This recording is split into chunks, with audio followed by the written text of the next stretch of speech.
সকল সদস্যপদ ওনার বাতিল হয়ে গেল, স্বাভাবিকভাবে উনি মহাসচিব থাকতে পারবেন না, তখন সেখানে তো একজন নতুন মহাসচিব আসবেই। সেখানে শূন্য পদে আমাকে দেওয়া হয়েছে। উনি নিজেই চেয়ারম্যানকে ছেড়ে চলে গেছেন যে আমি আপনার সাথে রাজনীতি করব না। এখন বিকল্প একটি কাউন্সিল করার জন্য সবাই ওনারা আহ্বান করলেন সবাইকে, যেটা প্রায় সকলেই বয়কট করলেন।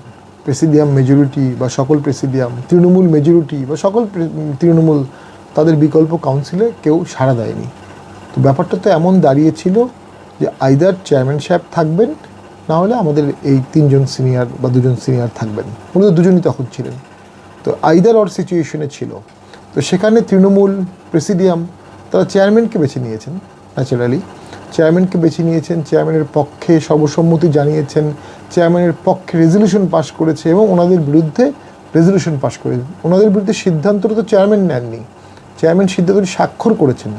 সিদ্ধান্তটা নিয়েছে তৃণমূল, সিদ্ধান্তটা নিয়েছে প্রেসিডিয়াম মিটিংয়ের সিদ্ধান্ত টোটালি। এখন সেখানে যেহেতু মহাসচিব ছিলেন মজিবুল হক চুন্নু ভাই, উনি যেহেতু সকল সদস্যপদ ওনার বাতিল হয়ে গেল, স্বাভাবিকভাবে উনি মহাসচিব থাকতে পারবেন না, তখন সেখানে তো একজন নতুন মহাসচিব আসবেই। সেখানে শূন্য পদে আমাকে দেওয়া হয়েছে। এবং অলসো চুন্নু ভাই তো অনেক দিন ধরে অফিসেও আসেন, আজকে প্রায় 15-20 দিন ধরে। উনি নিজেই চেয়ারম্যানকে ছেড়ে চলে গেছেন যে আমি আপনার সাথে রাজনীতি করব না এই কন্ডিশন না হলে। তো ওনাদের শর্তগুলো, যুক্তিগুলো, দাবিগুলো সবই পার্টির ইন্টারনাল ফোরামে আলোচনা হতো। দেন পার্টির ভিতরে গণতান্ত্রিকভাবেই ইয়েস নো ভোটিং হতো। কিন্তু সেই ভোটিং না করে এটা চাপিয়ে দেওয়ার মতো রিফর্ম তো হতে পারে না। টানা 7ম মতো বেস্ট টিস্যু পেপার ব্র্যান্ড হিসেবে স্বীকৃতি পেয়েছে বসুন্ধরা টিস্যু। রিফর্মেরও তো একটা গণতান্ত্রিক প্রক্রিয়া আছে।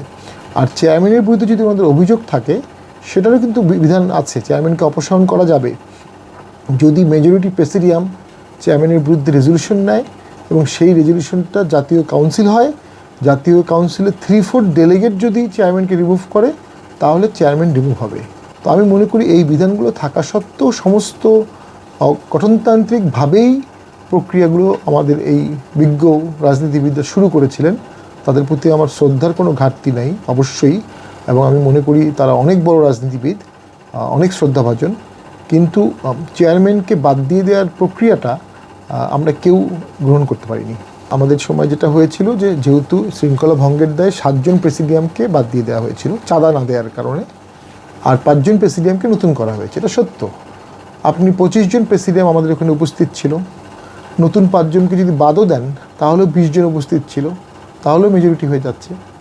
ওই 7 জনকে যদি মিটিংয়ে ডাকাও হতো তাহলেও মেজরিটি হচ্ছে।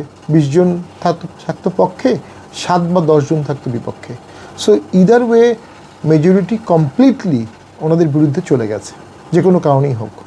এখন সেটার জন্য তো অবশ্যই আমি যেটা মনে করি, যখনই চেয়ারম্যানকে ওনারা অব্যাহতি দিতে চাচ্ছেন, চেয়ারম্যানের মুখোমুখি অবস্থান করছেন, চেয়ারম্যানের উনি কাউন্সিল করতে যাচ্ছেন, তখনই পুরো জিনিসটি চেয়ারম্যানের পক্ষে ইউনানিমাসলি চলে গেছে।